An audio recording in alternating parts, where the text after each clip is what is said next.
Well, here we are, the last episode of Fnaf 1 Nighttime Phone Calls. Don't think this means that badly translated Fnaf dialogue is done, because it's far from over. I've changed up how I translate the phone calls so that things will be more interesting, zany, and hopefully not miss out on or cut out any dialogue. This means that no lines are spared from being horribly translated. If you made it to this episode, you most likely already know the drill. But if not, go and watch the other two episodes to get caught up and make those videos more popular. While we're here, why don't you all subscribe, like the video, and tell me your favorite parts in the comments to help me grow. Now, onwards to even more nonsense. Welcome to the shelter. Okay. Thanks. I didn't know Freddy Fazbear's Pizza doubled as a shelter. Come on Wednesday, but it's Friday morning, Thursday night. Moving on. I know you can do it. Listen, I can't write tomorrow, answered it. I just like to think that as phone guy was talking, Bonnie was like doing a test, and he came up to the office and held up the test he was working on and just went, answered it. It's nice. Aw, he's complimenting the work Bonnie did. Oh, I'm so glad I covered your neck while you typed. Excuse me? When did you do that? Help me. Poof. Okay, I guess Chica showed up and wanted to show him a magic trick. Maybe one day you can try on the clothes on the other side of the room. Phone guy, stop hitting on me. I already told you, I'm not interested. Jeez, I'm not going to try clothes on in front of you. Stop it, drunk.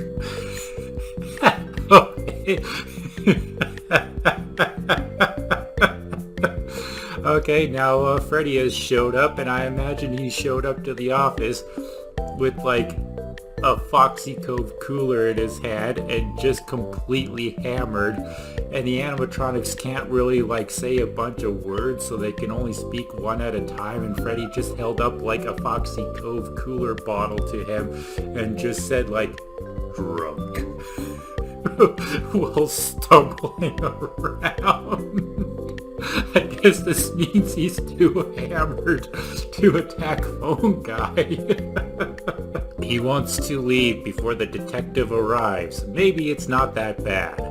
No, if a detective is arriving at Freddy Fazbear's Pizza, I'm pretty sure it's bad, especially if you've got Drunky the Bear there. Bang, bang. Okay, well, guess now Foxy has shown up. Hey, I still wonder what's behind the empty head. Clock. Man, everyone has something to show phone guy.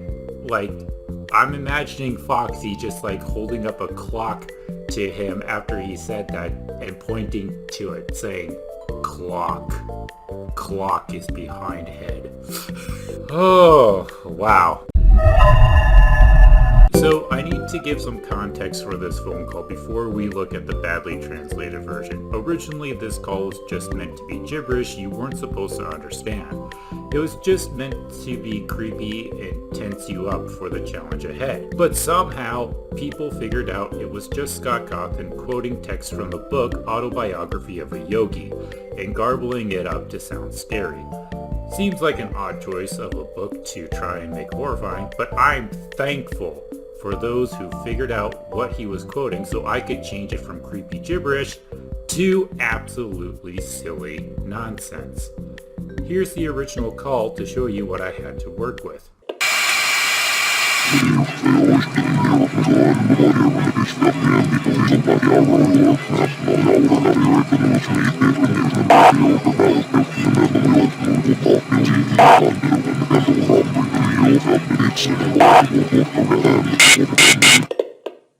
And now, here's the beautiful and completely stupid work of art I turned it into. Oh, sir, it's a shame that good roads can increase the development of agriculture in the country.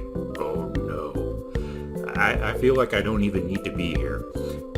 Phone guy at this point is just having a conversation with himself after, I guess, Foxy beamed him over the head with a clock, and Drunky the Fazbear kind of dragged him away in his wasted stupor. But wouldn't good roads be good for agriculture development, because it would mean more food for people all over the world? Why would you be sad and ashamed of that? Would it be easy to use some of these fertilizers in other research areas to show the effects of different fertilizers on plant growth?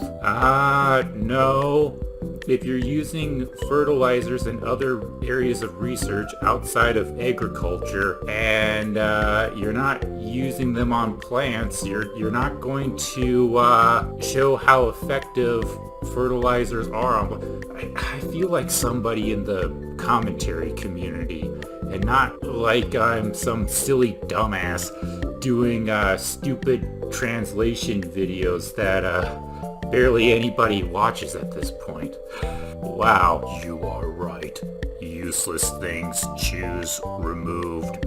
Acquired in the next birth, choose educational, are rarely acquired. Choose paid, expensive, new things, choose work. What? Okay, whoa.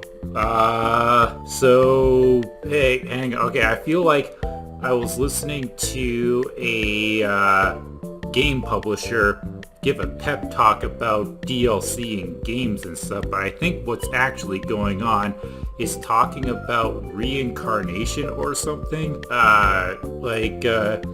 You can't choose things, you can only have useless things in your next birth, you have to choose education. I have no idea what the last part of this is even saying, because I think it just got so badly messed up. But yeah, so that was the last episode of the Fnaf 1 Nighttime Phone Calls, badly translated.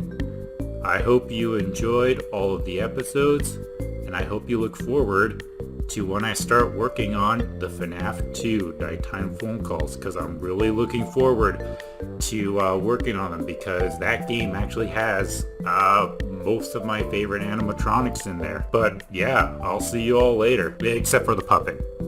Don't like the puppet. Oh my god.